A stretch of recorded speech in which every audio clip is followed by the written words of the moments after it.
Seigneur, éternellement Seigneur. Oui, ce matin, nous te bénissons, nous te rendons gloire au nom de Jésus. De ce que tu es Seigneur des Seigneurs, de ce que tu es Dieu vivant, puissant, redoutable. Tu es celui qui amène à l'existence ce qui n'existe pas. Tu es un Dieu d'ordre et d'action. Et tu as planifié ce monde et tu le suis en ordre. Seigneur, nous te disons merci. Gloire et l'honneur te soient rendus ce matin.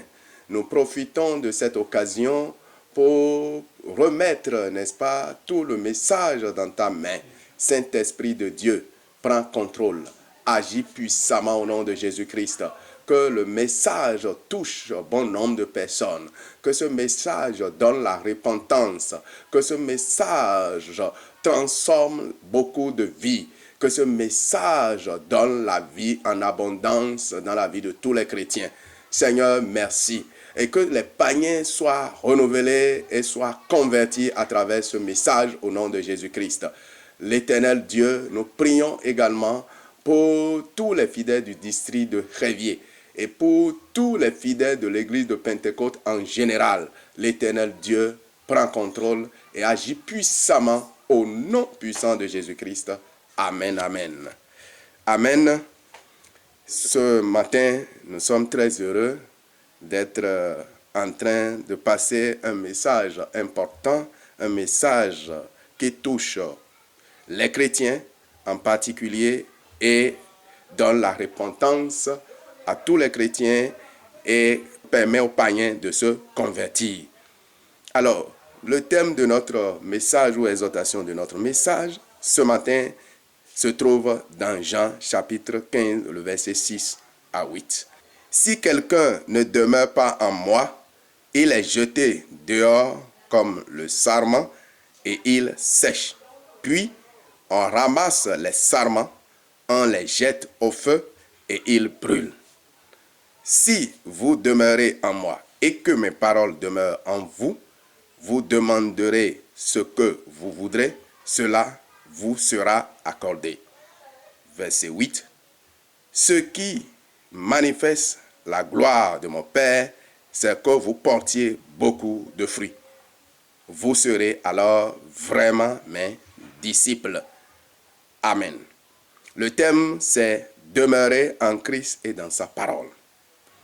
Demeurer veut dire rester. Demeurer veut dire vivre la parole de Dieu. Demeurer veut dire marcher selon la volonté de Dieu. Demeurer veut dire faire ce que la parole de Dieu te dit de faire. Alors, demeurer en Christ est la première des choses pour tous les chrétiens.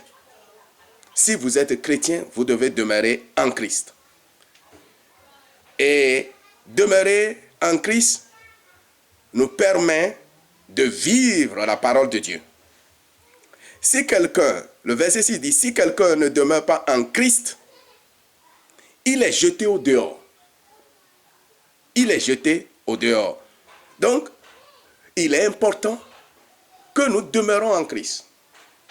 Toute personne qui ne demeure pas en Christ, toute personne qui refuse Christ, le jour J, il sera jeté au dehors. Le jour du jugement, il sera jeté au dehors. Le jour de l'enlèvement, il sera jeté au dehors. Parce qu'il ne demeure pas en Christ. Et Christ nous interpelle ici, dans le verset 6 de Jean 15, si quelqu'un, c'est une condition. Il a commencé ce verset par une condition. Une condition, si c'est une condition.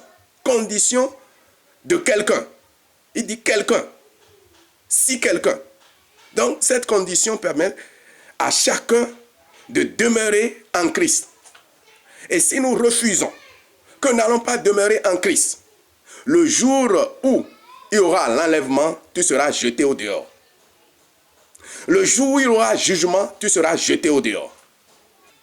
Pour ne pas être jeté au dehors, pour ne pas être séché, il faut demeurer en Christ. Il faut se laisser en Christ. Il faut donner sa vie en Christ. C'est très important à tous ceux qui refusent aujourd'hui. Et ils disent non, ils n'ont pas besoin de Christ. que tu sois n'importe qui, que tu sois intelligent plus que tout le monde, que tu sois païen que tout le monde, que tu sois féticheur que tout le monde, que tu sois anémiste que tout le monde, que tu sois sataniste que tout le monde, je t'invite à venir demeurer en Christ. Je t'invite à venir laisser ta vie en Christ. Et si tu ne laisses pas ta vie en Christ, le jour de jugement, tu seras jeté au dehors. Tu seras brûlé. Tu seras séché. Le jour d'enlèvement, tu seras jeté au dehors. Tu seras séché. Tu seras brûlé. Parce qu'il y a un temps vient où tu ne peux pas régimber devant la situation, devant le tremblement. Mais c'est Christ seul qui va te sauver au cours de ce tremblement et va t'enlever. Et tu auras la paix avec lui. Donc, première des choses pour tous les païens, tous ceux qui refusent aujourd'hui le nom de Christ, tous ceux qui ne veulent pas Christ aujourd'hui, demain, où il y aura l'enlèvement, où il y aura le jugement, ils vont désirer ce Christ, mais ils n'auront pas, parce qu'ils l'ont refusé au départ. Donc, je t'invite à venir demeurer en Christ. Première leçon. La deuxième leçon que je voudrais encore partager avec le monde, demeurer dans sa parole. Le verset 7. Le verset 7 nous dit, si vous demeurez en moi et que mes paroles demeurent en vous. La deuxième chose, la deuxième leçon, c'est que la parole de Dieu, si nous sommes chrétiens, nous les chrétiens, nous devons demeurer dans la parole de Christ. Nous devons demeurer dans la parole de Christ. Sinon, nous serons découragés au jour de l'enlèvement. Christ va nous jeter au dehors. Parce que nous sommes dedans. Christ nous connaît que nous sommes dedans. Nous demeurons déjà en Christ. Mais si nous demeurons en Christ et que nous ne demeurons pas dans sa parole, le jour de jugement, Christ ne va pas nous reconnaître. Nous devons demeurer dans sa parole. Très important. Tout chrétien qui refuse, il est chrétien, je suis chrétien. Ça ne veut rien dire. Si tu es véritablement chrétien, tu dois demeurer dans sa parole. À coup sûr, tu dois demeurer dans sa parole. Tu dois demeurer dans sa parole. Et c'est ça qu'il a dit. Si vous demeurez en moi et que mes paroles demeurent en vous, vous demanderez ce que vous voudrez, cela vous sera accordé. Aujourd'hui, qu'est-ce qui fait que les gens courent? Les gens courent chez les prophètes. Les gens courent chez les lieux de prière et autres. Parce qu'ils ne demeurent pas dans la parole. Et lorsqu'ils prient, Dieu ne leur donne pas ce qu'ils veulent. Pourquoi? Parce que Dieu dit deux choses, deux conditions. La première condition, si vous demeurez en moi, la première condition. La deuxième condition, pour que votre prière sera exaucée. La deuxième condition, si vous demeurez dans ma parole. Donc il y a deux conditions qui permettent l'exaucement de notre prière. Deux conditions sine qua non. Deux conditions indispensables. Deux conditions importantes qui permettent à tout chrétien de recevoir sa demande auprès de Dieu. C'est d'abord demeurer en Christ. Et deuxième condition, c'est demeurer dans sa parole. J'invite tous les chrétiens à demeurer dans la parole de Christ. Dans la parole de Christ, à vivre la parole de Christ. Le verset 8. La troisième leçon se trouve dans le verset 8. Ce qui manifeste la gloire de mon Père, c'est que vous portiez beaucoup de fruits. Vous serez alors vraiment mes disciples. Donc, la troisième leçon, c'est que vous portez beaucoup de fruits. Le chrétien doit porter beaucoup de fruits. C'est ça qui va permettre à Dieu d'être glorifié.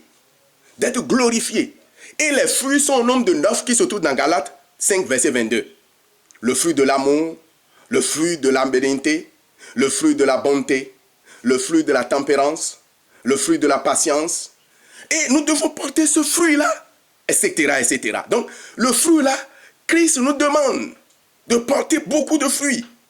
Un chrétien qui ne manifeste pas l'amour envers son prochain. Un chrétien qui n'est pas tempérant. Un chrétien qui ne vit pas la douceur. Un chrétien qui n'est pas en joie avec son prochain. Ce chrétien ne donne pas de fruits. Ne porte pas de fruits qui glorifient le nom du Seigneur. Et Jésus dit, si vous portez ce fruit-là, vous serez mes disciples. Alors pour être disciple de Christ, il faut porter les fruits qui se trouvent dans Galates 5, verset 22. Donc j'invite tous les chrétiens à venir porter ce fruit. À demeurer premièrement en Christ. Première condition. Et deuxième condition, à demeurer dans sa parole et porter beaucoup de fruits. Que le Seigneur nous bénisse. Que le Saint-Esprit soit avec nous. Et j'invite tous les fidèles de l'église de Pentecôte à demeurer en Christ, même dans cette circonstance où nous sommes en train de traverser, à demeurer en Christ et à demeurer également dans sa parole et porter beaucoup de fruits. Et prier à Dieu que le Saint-Esprit leur accorde les fruits à porter. Que le Seigneur, que le Saint-Esprit nous aide. Maintenant, je vais prier. Seigneur l'Éternel Dieu, merci pour ce moment merveilleux. Merci parce que tu es Dieu. Merci parce que tu es Seigneur. Je prie pour que tous ceux que tu as choisis toi-même et qui sont tes disciples, que tu leur accordes à porter beaucoup de fruits. Que tu as dit dans Galates 5, verset 22. Apporter beaucoup de fruits. Je prie également pour toute l'église de Pentecôte. Apporter beaucoup de fruits en général. Pour, Seigneur, toutes les autres dénominations. Apporter beaucoup de fruits. C'est cela que Dieu sera glorifié. Et Christ va nous appeler mes disciples. Que le Seigneur nous bénisse et qu'il nous garde et qu'il nous protège au nom puissant de Jésus-Christ. Amen.